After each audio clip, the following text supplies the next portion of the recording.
Hello, it's Jamie here from Printed Encounter, and welcome to the first ever Printed Encounter painting video.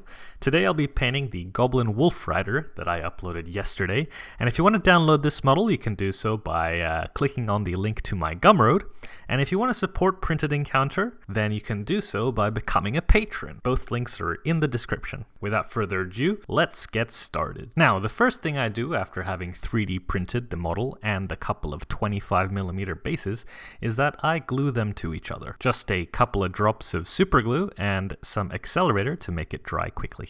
Next up, I prime my models in black. For this, I use Vallejo Black Surface Primer. And I just use a regular old paintbrush. Of course, it would go faster if you had an airbrush or a rattle can, but I don't have either of these things. But what I do have is movie magic. And here they are, all primed up and ready to paint.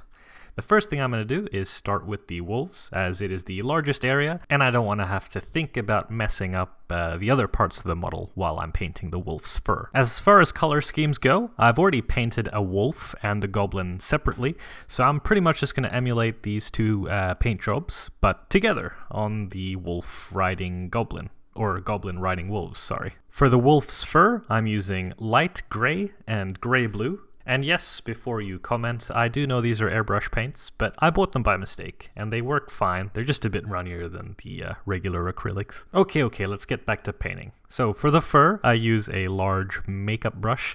I got these in a big pack for real cheap on Amazon. First thing I do is I'm going to stipple on the light gray on parts of the wolf that I want lighter fur to be. So around the face and around the feet. And I'm really just smushing it in there, just aiming for coverage, not really trying to preserve any texture. And if I can't get the inside of the leg because, my brush doesn't fit between the legs, then it doesn't really matter, that part's in shadow anyway, and it doesn't really ruin the final effect. And here they are, after the light gray coat on the face and feet. And the next thing I do is move on to the blue-gray, and pretty much gonna smush this around the rest of the wolf, making sure to leave just a bit of space between the blue-gray and the light gray. And then I take a smaller brush, and I take a little bit of the blue-gray and a little bit of the light gray, and I mix it on my palette. And then I use this 50-50 mix to smush in between the border where the light gray and the blue-gray meet, just looking to smooth out the transition between the two colors. And here it is with that step done. I'm very happy with the result. Pretty smooth transition. Who needs an airbrush? Now the next step is to ruin that smooth transition with a bit of Agrax Earthshade. Now, Agrax Earthshade is a brown tinted wash. Probably not ideal for this because, makes things look dirty. So you should probably use like a black or a blue wash if you have it, but I don't. So I'm just going to use Agrax Earthshade. And I'm just going to give it a once over all over the model and just making it go where I want it to, and accentuating the recesses like between the toes and stuff to give it a little bit more definition. And here it is after the wash. As you can see, it's quite a bit darker than it was. Does look a little bit dirty here and there, but we're going to bring back some brightness to it with the next step. But before we move on to the next step, we've got to make sure that this is dry, and I use a hairdryer to speed that along. Now after the model's dry, I go back to the light gray and the big makeup brush. This time we're going to be dry brushing, so I got to make sure that, the brush is dry.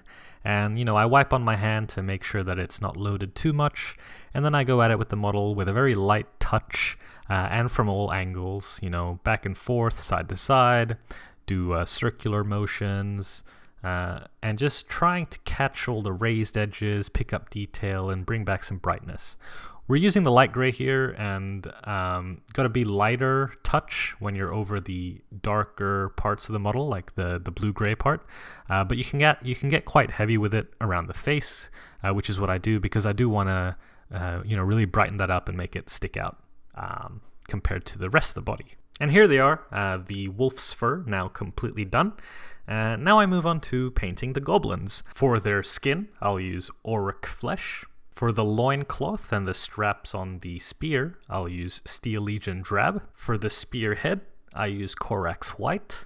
And for the staff of the spear, I use Rhinox Hide.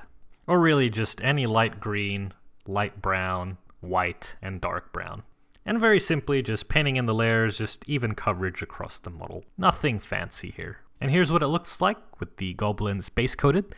The next thing I do is I give this a wash in Agrax Earthshade as well. And because this darkens the model quite a bit again, I go back and paint in some of the original skin color to give it some highlights. And yeah, here it is all done. Now it's just on to the final details. And for this I start off with a black, so I paint in the wolf's nose and claws, and then I use the black to put in a dark base for the mouth and eyes.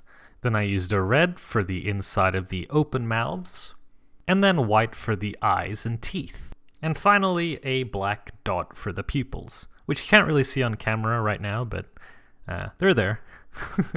And yeah, that's it for this video. Thanks for watching. Let me know how I did, let me know how I can improve, and if you enjoyed this, give it a thumbs up and subscribe if you want to see more. And again, if you want to download this model, you can do so by going on my Gumroad, and if you want to support me in this venture, then you can do so also by becoming a patron. Which I very much appreciate if you do. Both links are in the description. And if you paint any of my models, please share them with me. I think, yeah, I'm on Instagram and Reddit, both Printed Encounter. And yeah, thanks again, and have a nice day.